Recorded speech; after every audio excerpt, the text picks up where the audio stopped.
This episode is brought to you by Anchor. If you're anything like me and you love podcasts and you want to get started with your own, Anchor is absolutely the best place to do it. Anchor is a free podcast creation tool that allows you to record and edit your own podcast right from your phone or your computer.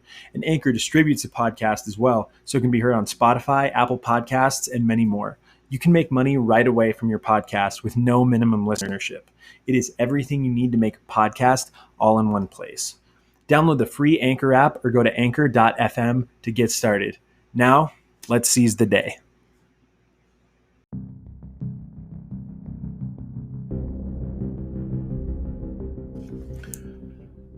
Hey everyone, and welcome to this edition of the Carpe podcast. I'm super excited today to be joined by Dr. Massimo Pigliucci. He's the author of How to Be a Stoic, a handbook for new Stoics, and a field guide to a happy life, which actually comes out on the 15th of this month, so be sure to check that out.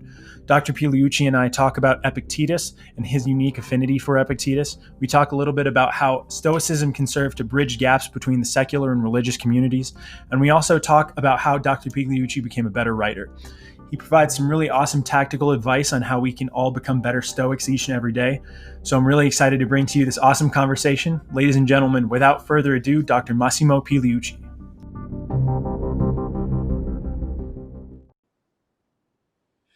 Alrighty, Dr. Massimo Pigliucci, thank you so much for stopping by today.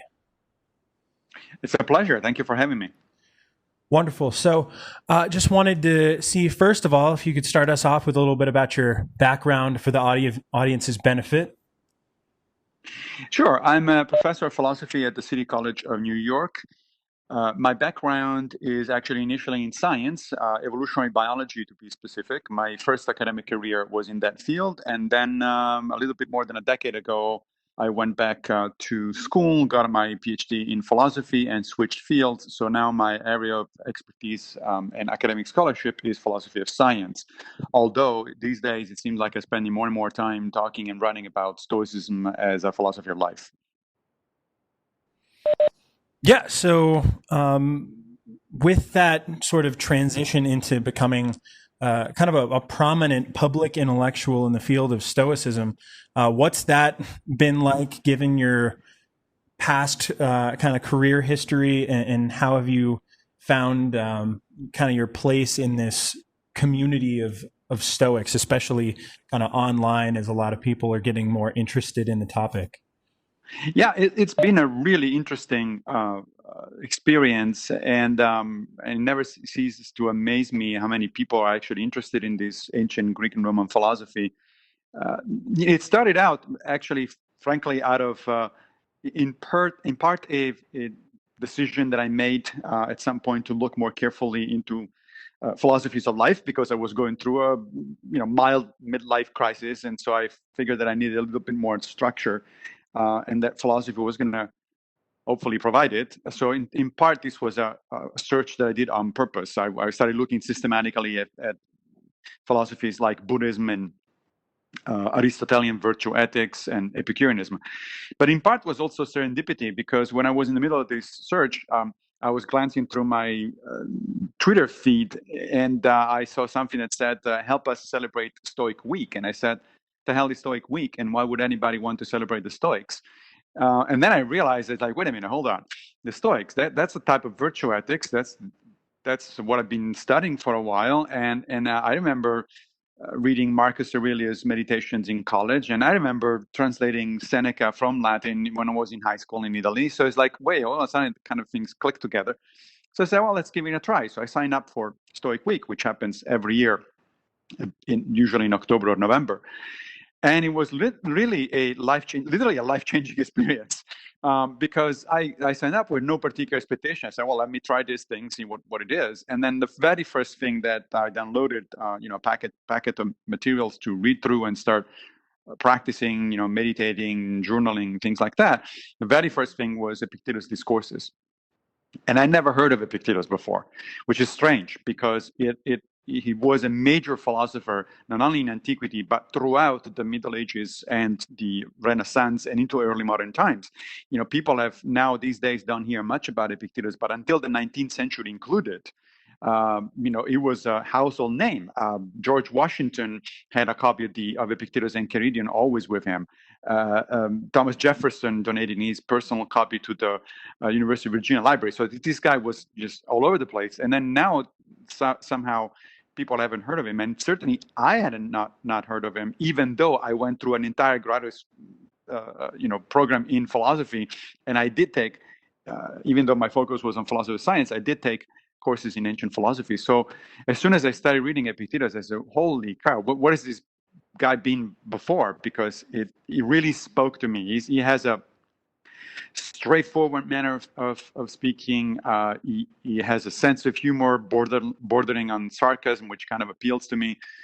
He just calls it as he sees it. And the interesting things about the discourses is that it's not a book that Epictetus wrote. It's actually notes that were put together by Arrian of Nicomedia, who was one of Epictetus, arguably Epictetus' most prominent student. And so the way Arrian did it is, in the discourses, you really hear Epictetus talking, because he was just writing down bits and pieces of dialogue that Epictetus was having with his students. So it feels, when you read that, it feels like you are in Epictetus' classroom, and one of his students, and he's talking to you directly. And it was a really life-changing experience. That's all, and that transitions beautifully into my next question, which is, so obviously in your book, How to Be a Stoic, you use Epictetus as the guide through the book, and talk about how your favorite Stoic is Epictetus. Obviously a lot now, especially if you're looking around on Twitter and in a lot of the writings by a lot of the kind of Silicon Valley Stoics, you see a lot about Seneca, you see a lot about Marcus Aurelius, but not so much about Epictetus. So as kind of Epictetus's champion in the modern Stoisphere, what about Epictetus more so than the other Stoics kind of resonated with you? And then also, what are some other things about Seneca, about Marcus Aurelius, about any of the other prominent Stoics of antiquity that you kind of also resonated with you? Yeah, that's a great question. So, and I think you're right in your assessment of the intro. I mean, there is a lot of interest in Epictetus as well, but much less so, you're right, than Seneca and Marcus Aurelius. And I'm not sure exactly why, although I have a couple of guesses that we can get to in a minute. But don't get me wrong, I love all three of the big Roman Stoics. They're three different personalities. They are, like Seneca is the most humane of them. He says over and over to his friend Lucilius in his letters, like, I'm incredibly imperfect. You don't want to follow me. I'm just trying my best, and I'm failing. So he's very compassionate, and he writes beautifully. He actually wrote the books that we have from him are actually his books, not a student's, and so it's a very interesting experience. Marcus Aurelius is a brooding, kind of introvert kind of guy, and he wrote beautifully in Greek.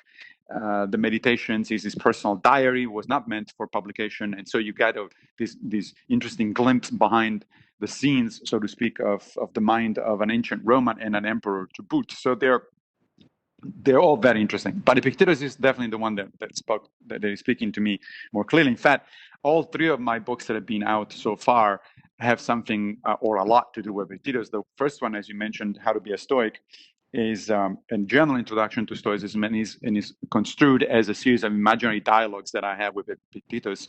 Each chapter starts with a short dialogue, and then it goes into standard narrative. But I imagine having these conversations with Epictetus, and the conversations are on different topics, of course, that illustrates Stoic philosophy, and each conversation does start with an actual quote from Epictetus. I mean, I didn't make up the dialogue; I made up my part of the dialogue, but Epictetus' part is actually there. The second book that I wrote a couple of years ago with my friend Greg Lopez is a handbook for new Stoics, and that's actually focused very much on exercises and practice. We put together 52 different exercises that people can do to practice Stoicism. And even though the exercises are drawn from all of the major Stoics and some of the lesser-known Stoics, such as Musonius Rufus, for instance, or Heracles.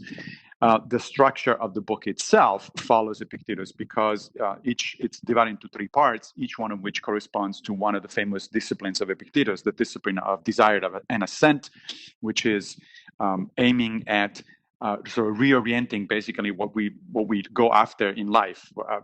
It's meant to help us, reestablish our desires and our priorities in terms of things that are really important and move away from things that are not important. The second part of the book is about the discipline of action, which deals with how to deal with other people, how to live a life in a society. And the third part of the book is the discipline of assent, which deals with improving our judgment, our way to assess things.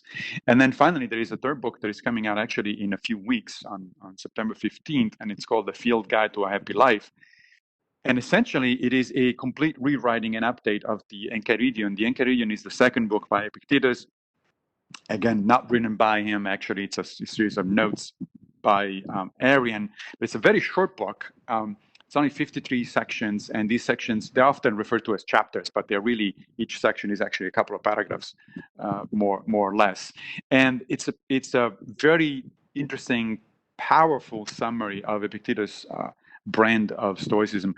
And the reason I wrote the book, which is not a new translation, there's several good excellent translations of the Enchiridion if one wants to see what Epictetus actually was talking about, but I also felt that almost 2,000 years later, not only Epictetus in particular, but Stoicism in general could use a little bit of an update in terms of, because we made progress in terms of science, for instance. The Stoics insisted that we need to understand what they call natural philosophy and what we would today call science. We also need to understand better logic. Because we need to think, improve our judgment and think clearly about things. And then the ethics, which is about how to live your life.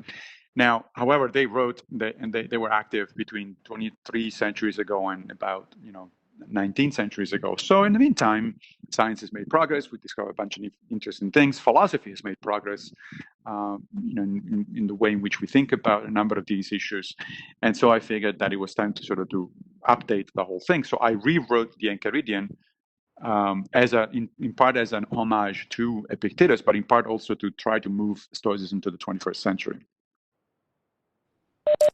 That is incredible, and I'm super excited to read that new book. When I saw you had another book coming out, got very excited. So I'm looking forward to that one.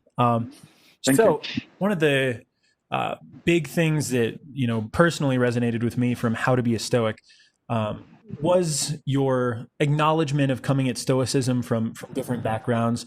I definitely come at it from a Christian background, and it's informed my worldview in that way. But what have you seen as far as Stoicism sort of bridging the gap that may exist between, more secular minded individuals or more religiously minded individuals? How have you seen that sort of evolve, or have you seen something like that at all? Have you seen, it provide more opportunities for good communication between the secular and religious communities?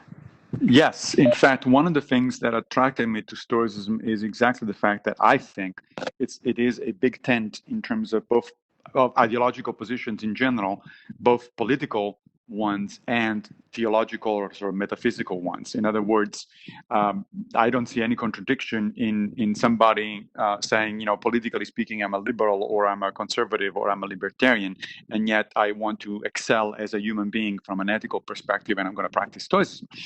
I also see no contradiction in somebody saying, from a metaphysical perspective, I'm an atheist or I'm agnostic, or I'm a Christian, or I am something else, a pantheist or whatever, and I still can use the Stoic approach, the four cardinal virtues, the three disciplines of Epictetus to improve my life as a human being and from an ethical perspective. So that's one of the appealing things I think about Stoicism. Of course, that doesn't mean that Stoicism is compatible with any ideological or metaphysical position. I mean, it's hard to imagine a Stoic fascist, for instance, because fascism, by definition, is sort of opposed to one of the four cardinal virtues of Stoicism, which is the virtue of justice. So I'm not suggesting that anything goes in terms of Stoicism. There are limits, but I do think it's appealing. The fact that it is a big tent. I mean, for a long time before embracing Stoicism, I consider myself a secular humanist because I grew up Catholic in Rome, and then I left the church when I was a teenager. I was dissatisfied with the whole, not only the hierarchical structure and everything, but just with the metaphysical beliefs. I just couldn't bite into it anymore. And so ever since, I've been essentially an atheist and consider myself a secular humanist. But I've also been really bothered by some kind of sort of aggressive atheism. You may remember the four horsemen of the apocalypse, Sam Harris and company, who were, especially in the early 2000s, were very aggressive, very in your face. Our religion people are idiots, and things like that, or evil, or both. And I think that doesn't help. I mean, we need a society in which we can work together with our ideological differences and both politically and religiously. And it is simply not the case that religious people are idiots or uneducated or anything like that. There's a lot of very smart, very educated people that embrace one religion or another. And it just doesn't serve any purpose to be so dismissive or aggressive. Of course, they also, the religious people need to be tolerant of atheism and agnosticism, et cetera, but that's up to them. I mean, one of the things that Stoicism really teaches you is the so-called dichotomy of control, that only a very small number of things in the world are actually up to you, and those basically turned out to be your own opinions and judgments and values. And so it is up to me to be tolerant to other people. It is up to me to be open-minded about other people's positions and ideas. Whether they reciprocate or not, it's up to them. I don't control it. Well, I definitely was really excited to get your perspective on that, just because I found the way you articulated your thoughts on that topic, especially in the book, to be really exciting for me to see somebody with your particular metaphysical convictions, let's say, who also is just looking to commune with people who are also committed to virtue, and that ultimately we have more in common there than we do different. So that was really appreciated that section, and appreciate your thoughts on that. So kind of moving on to a little bit more about your journey through all of this. When you started studying Stoicism, was it with the intent that you would eventually write on it, and it would become kind of a focus for you, or were you looking for something like that, or were you just looking to have something that was kind of personally satisfying? Yeah, no, that's definitely the latter. I mean, I was looking for a personal philosophy because, as I said, I was going through a little bit of a midlife crisis, and I felt like I needed some more philosophical structure, some kind of framework that I could use to navigate my own problems. But what happened is that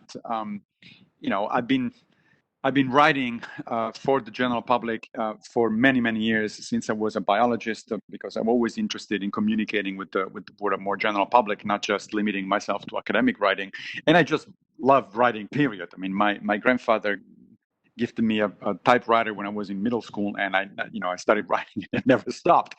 So it kind of was inevitable that I would start writing. But here's how it happened, and this was also a little bit serendipity. Again, this combination of serendipity and sort of mindful decisions. So after I did Stoic Week for the first time, I thought that this was great, that I really need to explore this thing in more detail. So I contacted the organizers, people like Don Robertson and Chris Gill and so on. And I said, look, I'm a philosopher. I'm going through this thing. I just discovered this Stoicism stuff. I would like to commit to practice until the end of the year. I think it was early November when I did that, through the end of the year. And could you possibly suggest additional sources and exercises and things like that? And they were very kind and helpful. So I committed to a couple more months, and then I got to the end of the year. My friends and family were noticing differences. People told me, "Hey, your You seem to be much more calm and more focused on things. What's going on? I said, well, let me tell you, there's this guy, Epictetus. And so I committed to another year of practice. And after that, I wrote to an editor that I knew at the New York Times, because the New York Times has a philosophy column called The Stone. And I had written for The Stone before about my actual academic interest, which is the difference between science and pseudoscience. And so I had written an article for the New York Times about that. They invited me to write about that.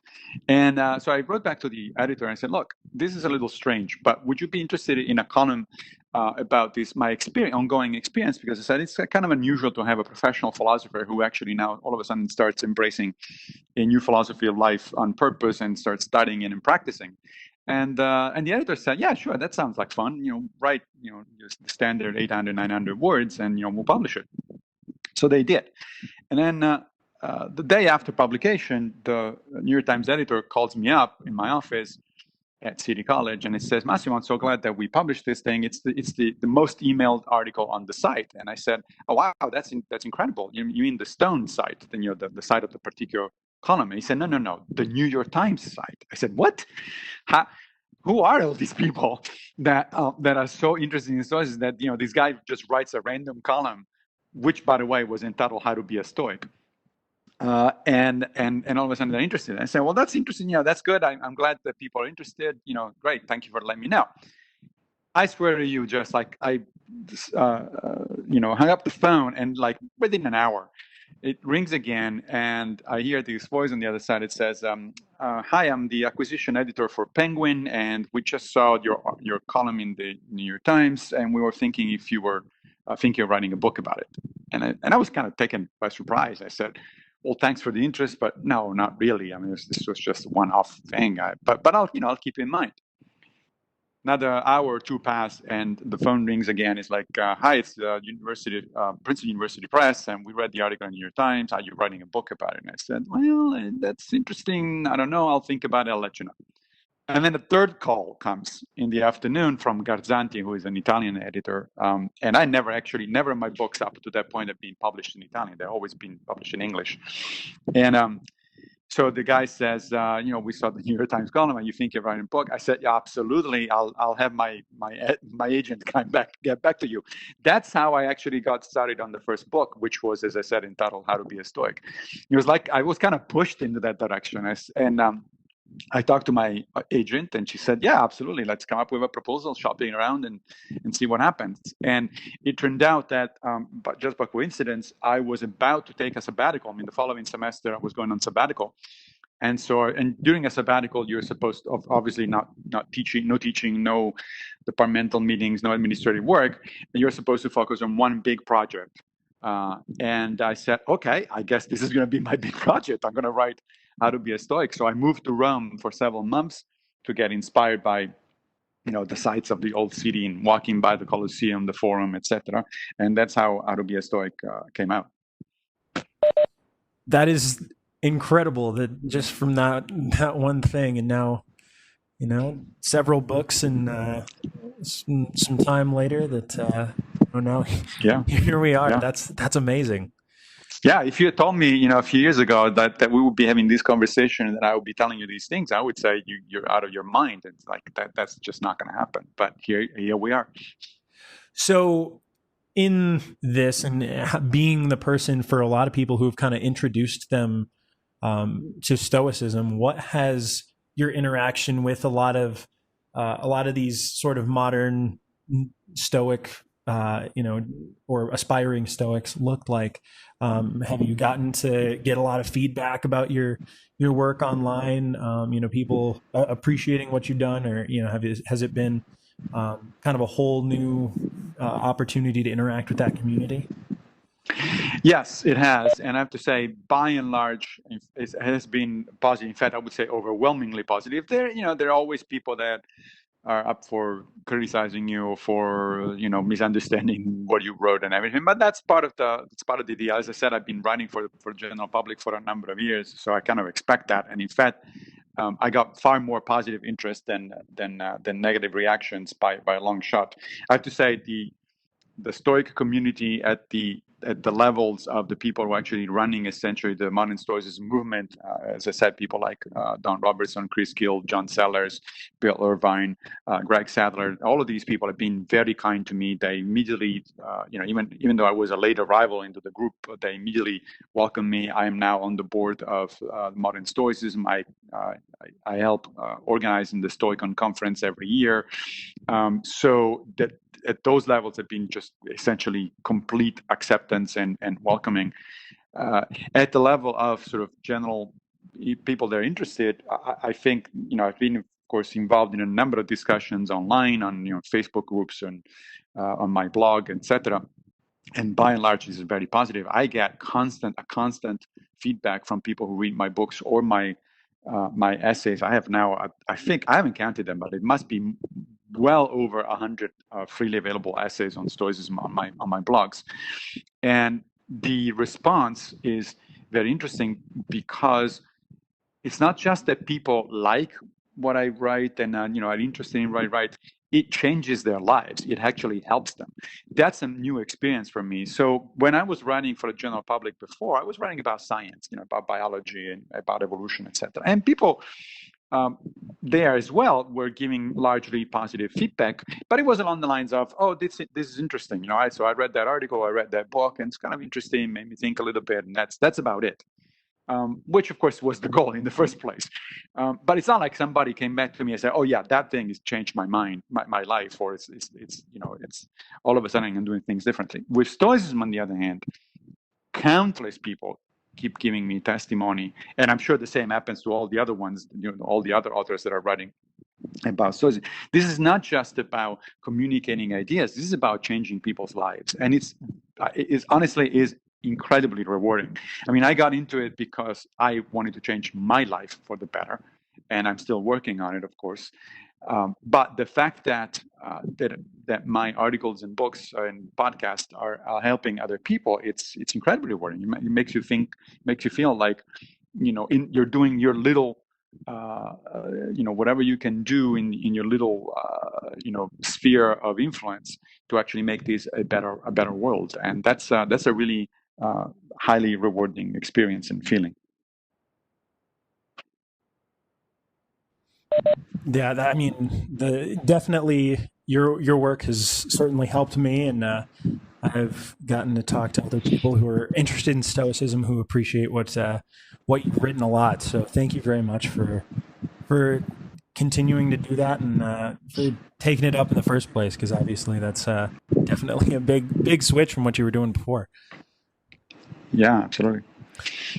So moving in a little bit more to kind of the practice, one of the things I really appreciated about a lot of your writing is you do talk about not just the philosophy and sort of the theoretical, but how people can practice Stoicism. So just on kind of a normal day, and obviously this is probably going to be kind of a tough question just because some days don't always look the same, but on kind of an average day, what does your practice look like? What times a day do you do what exercises? Do you have certain exercises that you do when you hit a particular sticking point and you really need kind of a boost of good philosophy? What is kind of the day-to-day in the weeds your practice look like?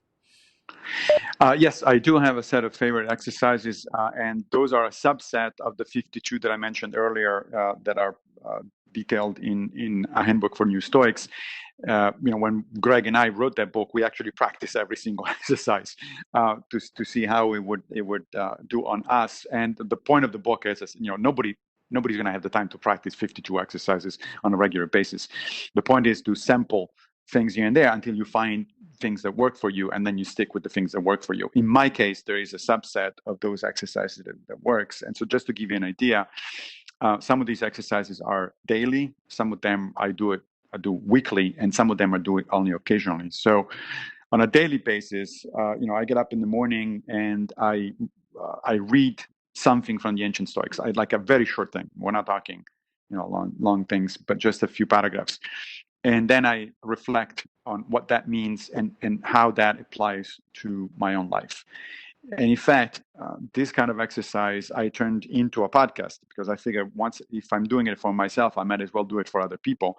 And so my Stoic Meditations podcast, which is available on a bunch of platforms, including Spotify, is essentially a daily exercise like that. Every day during the week, I publish this like 2 or 3 minutes where we start with a quote.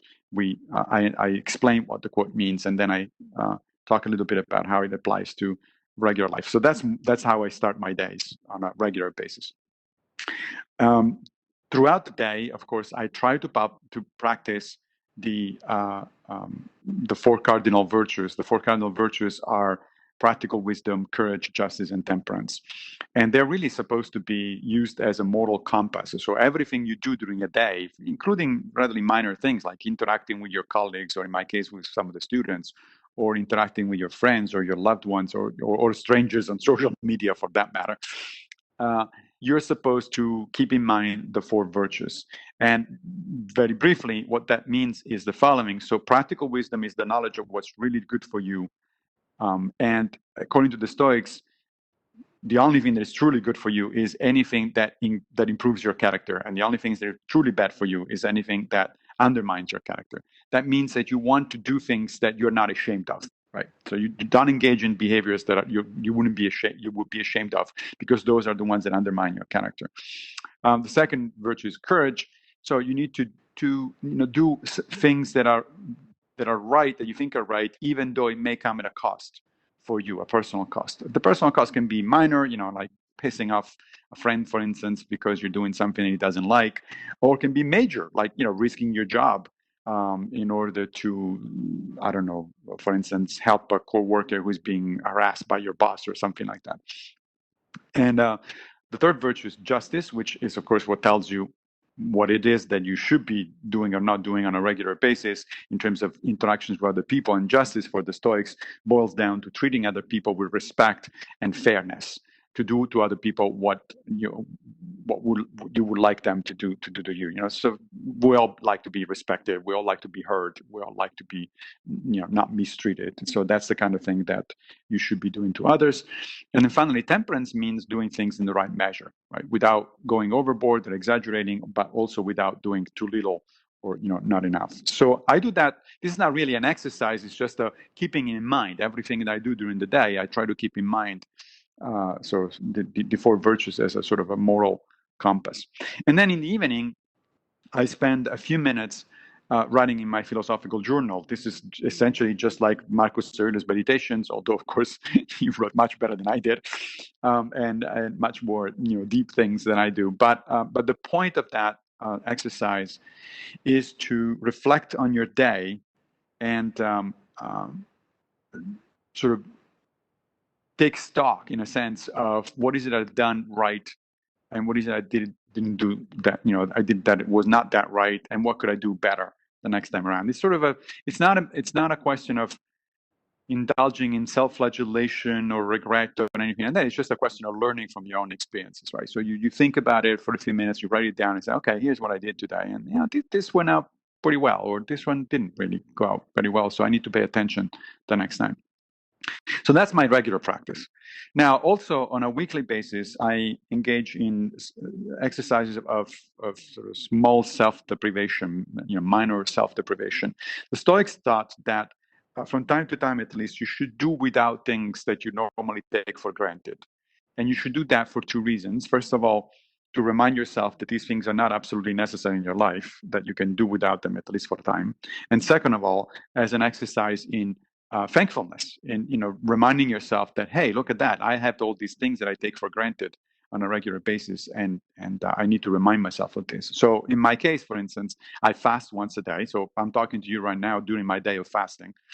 And why is it that? Well, because I have to remind myself that I don't actually have to overindulge in eating, which I do have a little bit of a tendency to do. But more importantly, that I need to be thankful for the fact that I have meals every time I want it, every day. There's lots of people in the world who don't have that. And so I'm lucky, and I need to appreciate that. The other exercise of self-deprivation that I do is to abstain from alcohol for 1 day a week. That might not seem like much, but an Italian having dinner without a glass of wine is almost unheard of. And but there too, I have to remind myself that wine, of course, is a pleasure, but it's a pleasure needs to be taken in small doses. Even Diogenes Laertius, in the Lives and Opinions of the Eminent Philosophers, says that the Stoics drink wine, but they don't get drunk. And so I need to do it with temperance. And I also need to remind myself that it's not a necessity, right? I can definitely do once in a while. I can skip an evening and just, have water or something else, and I'll be fine. So those are good exercises. There are other ways of doing this. For instance, there are people who do something called, that Greg and I refer to as do without shopping for a week. And I occasionally do that, although I'm not a big shopper. So for me, that's not as much of a problem as maybe for other people. But, we live in a highly consumerist society where there is even this bizarre concept of retail therapy, right? So you feel down, you feel like, not happy. So, well, go out and shop or go online and shop, you'll feel better. It's like, what? That's ridiculous. Shopping is not supposed to be sort of a cure for depression. It's just, of course, that works very well for the companies that sell you the goods, but you don't actually need to do that sort of stuff. So the exercise consists of essentially from at the beginning of the week, you tell yourself, okay, I'm not going to do any shopping at all for the entire week, online or offline, except for basic necessities like food. And it's an interesting exercise. It is actually based on a quote by Socrates that is said to have walked through the agora, which was the Athenian market, in the center of Athens, full of goods for people to buy. And he went from one side to the other of the agora. And then when he was on the other side, he said, well, that's interesting. I didn't know there were so many things I didn't need. And that's basically the exercise. Then finally, occasionally, meaning not once in a while, maybe once a month or even less so, I do a couple of other things. One of my favorite ones is the sunrise meditation. This is found in Marcus Aurelius. It's described in Marcus Aurelius, and it actually predates the Stoics. It was practiced apparently by the Pythagoreans in the 6th century BCE. And what it consists of, with my wife, we just set the alarm like half an hour, 45 minutes before sunrise, make coffee. We go up we have a rooftop here in downtown Brooklyn, and we look east and we just wait for the sun to rise, obviously without looking straight into the sun, because that's a horrible thing to do for your health. But what's the point of that? The point of that is to remind ourselves that we are connected to a much broader cosmos, that we are dependent on astronomical events like the sun rising for our life. If the sun stopped all of a sudden functioning, working, that would be the end of it, on life on Earth. So it's a way to sort of relax, take a little bit of distance, think broader thoughts, and then you get back into the day. But you get back into the day with a little bit of a different perspective. It's not like our individual problems on a day-to-day basis are not important. They're obviously not important to us, but from a cosmic perspective or from a broader perspective, they're really not that important. And I think it's helpful to remind ourselves of that sort of stuff. And finally, the other exercise that we do also with my wife from time to time is the meditation on death, which sounds awful, but it's actually a very interesting one. What we do, the way we do it, there's several ways of doing it. The way we do it is we go to a cemetery. There's a beautiful cemetery in downtown Manhattan, right in the middle of skyscrapers. It's actually the cemetery where Hamilton is, the American president is actually buried. And what we do is we take a few minutes to walk through the cemetery very slowly and taking a look at names and dates of the people that are buried there. And why would you want to do that?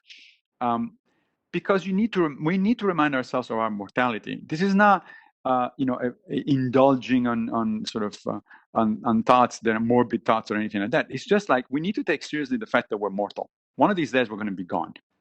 And the reason the Stoics do that is because if you remind yourself of that kind of puts some urgency in your life. Anytime that I come out of the meditation on death, I say, okay, what do I need to do now? I need to be useful. I need to do things. I need to actually get back into my life and be productive. And I don't mean productive just in terms of work, productive as a member of the human cosmopolis. So it's a reinvigorating, re-energizing kind of exercise. So that's pretty much my practice. There are a few other things that I do occasionally, but that gives you a pretty good idea. Yeah, that's terrific. That's a great roadmap for everybody to use in terms of. I mean, I definitely try to do some similar things with my own practice, and I've definitely found that memento mori meditation to be uh, one of the single greatest things to increase my sense of urgency in my life. So I definitely appreciate that perspective on it as well. So, kind of moving on to before we run out of time here, just wanted to move on to maybe a little bit less philosophical of a topic. But you're obviously a terrific writer as well, and a lot of people have enjoyed your work not only just for the content, but for your ability to communicate it.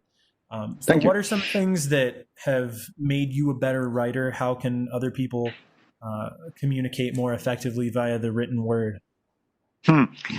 That is a very good question, and in fact, people have been asking me this on and off for some time, even before I got into Stoicism. It's really hard to give a recipe, of course. I mean, there's no algorithm for good writing, and I thank you for thinking that my writing is good.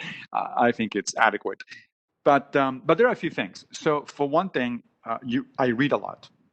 I really believe, and every writer I think would both fiction and nonfiction.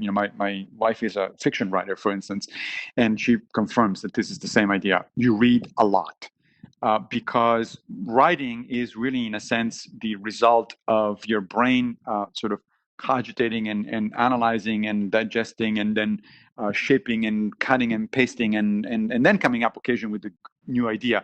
Very few people have very, very completely novel ideas. Often what it is, what you write is your own take on other people. And so you need to be in conversation with a lot of people. So I read a lot. A good part of my day is spent reading, and not just Stoic philosophy, or even not just philosophy in general. I try to read novels, good high quality novels. In fact, one of the things that I started recently over the last few months is an online book club. Now that we're in the middle of a pandemic, I figured, why not? And so about once a month now, I host a video book club that with whoever is interested. And one of the reasons I did that is because I want to force myself to read more books, and it's a big incentive if you make a commitment and you say, okay, you announce to people like, hey, next month we're going to read this, and then people depend on you, then you're definitely going to read it because you feel responsible for it. So it's like the same trick that people used to go to the gym. If you go to a buddy, you're much more likely to actually stick to the exercise or to a diet, let's say, than if you do it on your own. So reading a lot is the first thing. And then, of course, the next one is writing a lot. I spend an inordinate amount of time writing on my tablet or my computer, or whatever it is, and because it gets easier and easier with practice, right? A lot of the stuff that I write is not that good, and you just get thrown out, and you shouldn't be afraid of throwing things out, or editing and counter editing, and going back several times over drafts and stuff like that, because that is the way you get acceptable writing. The third thing is to pick if possible, a peer group that you circulate your writings with or across. So my wife, for instance, has a writing group, and they read each other's and critique each other's writings. I have a number of colleagues who I send drafts of things, not necessarily the blog posts. I mean, I write too many blog posts to actually bother people with that. But if I'm writing a book or an important article or something like that, then of course I have people reading it over and giving me comments. And I try to be as open-minded about the suggested edits and criticism. It's always difficult for an author to read somebody else's criticism of what you wrote, because your first instinct is to say, "The hell, you didn't understand what I wrote. I'm just going to do it my way." But you shouldn't do that. You should resist that kind of urge, and you should try to pay attention. Sometimes, I don't necessarily accept every criticism or every suggestion that even my friends make or my editors make. After all, it is my writing and it is my responsibility. Sometimes I disagree, and I think that one turn of phrase is actually better, or one approach is better, and I'll stick with it. But I try to listen to what people have to say. The other thing is I tend to be highly organized. So I have, a running list of things that I want to do. They are organized by priority and by due dates, by deadline. Deadlines are very helpful to me. I think they're very helpful to everybody. And so I do either self-imposed deadlines, or better yet, when I write, especially for magazines or for books, of course, the editors give you a deadline. And honestly, I don't think I've skipped a single deadline ever. Maybe one or two, and even in those cases, I was just days late, not weeks or months. And that's because I take seriously my commitment, of course, to people. If I say that I do something, then I'm going to do it. But also because it helps me moving things along. And I say I have this rolling list of things to do. So I know at any particular moment in time, I know exactly where I'm going and what I need to do next. And then finally, do a lot of research. When I write an article, even a blog post, I certainly do my own fact checking.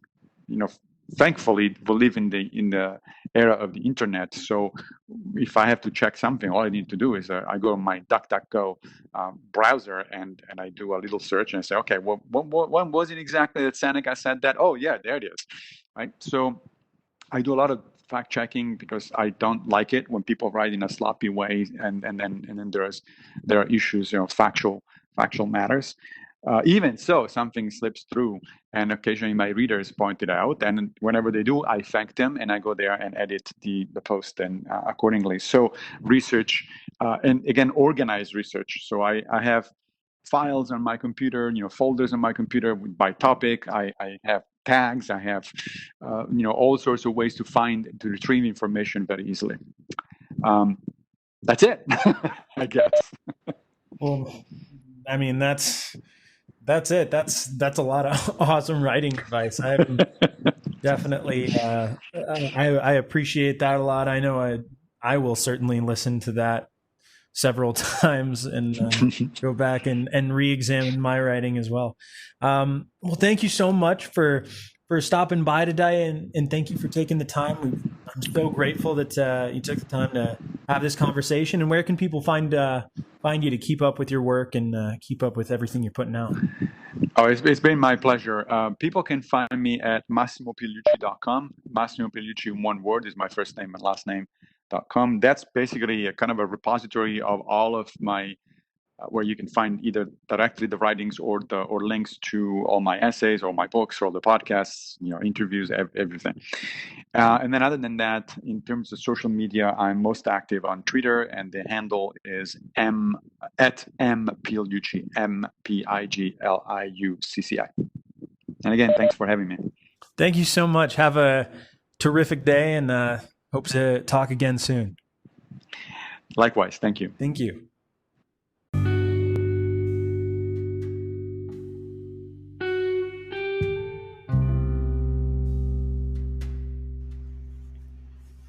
Hey everybody, thank you so much for stopping by today. If you enjoyed what you heard, please stop by Spotify or iTunes, wherever you get your podcasts from. Give us a 5-star review.